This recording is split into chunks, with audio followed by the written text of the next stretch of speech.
Hello, I'm Colleen Quinn. I am a past president of the Academy of Adoption and Assisted Reproduction Attorneys, and I also have served on the Board of Trustees.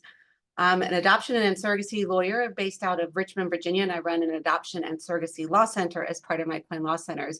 Today, we're going to talk about the basic requirements to be a gestational carrier. Now, many of these requirements are in the American Society for Reproductive Medicine recommendations for utilizing a gestational carrier. But there also are state law requirements and just general common sense requirements. So pretty much to be a gestational carrier, you're going to have already given birth to a child, had at least one prior pregnancy. In addition, a gestational carrier is going to have to go through a lot of different screenings. And the first thing that they really need to do is just get a note from their OBGYN saying that they are cleared and good to go to get pregnant again.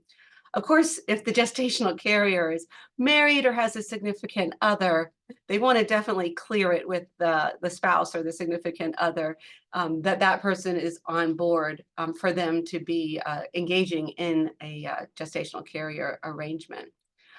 In addition, the gestational carrier is going to be medically screened by the fertility clinic and also will need to have psychological counseling and a mental health evaluation. The gestational carrier also needs to have a clear record so that they don't have any criminal record. Now, traffic tickets, no big deal. But anything like, in their past that is of concern, anything like child protective services charge, that's going to probably disqualify a gestational carrier. I have had a couple of arrangements where both the intended mother and the carrier had prior DUIs, but they just disclosed them to each other, and they happened when they were much younger, and so that was fine. If the gestational carrier has filed for bankruptcy before, that could be problematic. Now, most gestational carriers will have health insurance, but if they don't, there are ways to procure health insurance. But usually, if a gestational carrier is on Medicaid, that might pose some problems with them qualifying. Gestational carriers need to love being pregnant. They need to have had easy pregnancies. They're pretty much either done having their kids or they're pausing and taking a break from having kids in their family. And they need to be altruistically motivated. So that means that they need to be motivated to do this for somebody else as the primary purpose.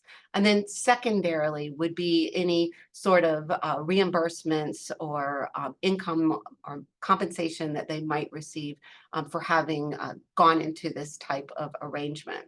And so that psychological testing will evaluate whether the carrier scores high on the altruism scale and is doing this as being primarily motivated just to help somebody else out. And that's what most carriers will say. They love being pregnant. They enjoy that, and they just want to be able to give this gift to a family. Most gestational carriers also will have a home visit done by the intended parents or somebody else. So we do want to have a home or an environment that's conducive to a healthy pregnancy. That would be another factor that would factor into the arrangement. So, and they can't be in a job that's not conducive with a pregnancy. They can't be active duty military or a firefighter. Can't be a scuba diver, skydiver, horseback riding instructor unless you can somehow teach and not have to ride on the horse. Oftentimes, bartenders, waitresses may not qualify. House cleaners, unless there's some way of using only non-toxic chemicals and kind of reducing the amount of physical exercise.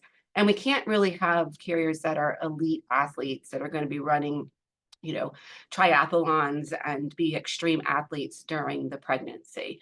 So that kind of gives you in a nutshell what the doctors are looking to and what intended parents are looking to and what the surrogacy programs are looking to when they're looking at whether a gestational carrier is going to generally probably pass the initial screening test to qualify before they get to all the other screenings. So hopefully that's helpful to you in terms of knowing what generally is required to be a gestational carrier.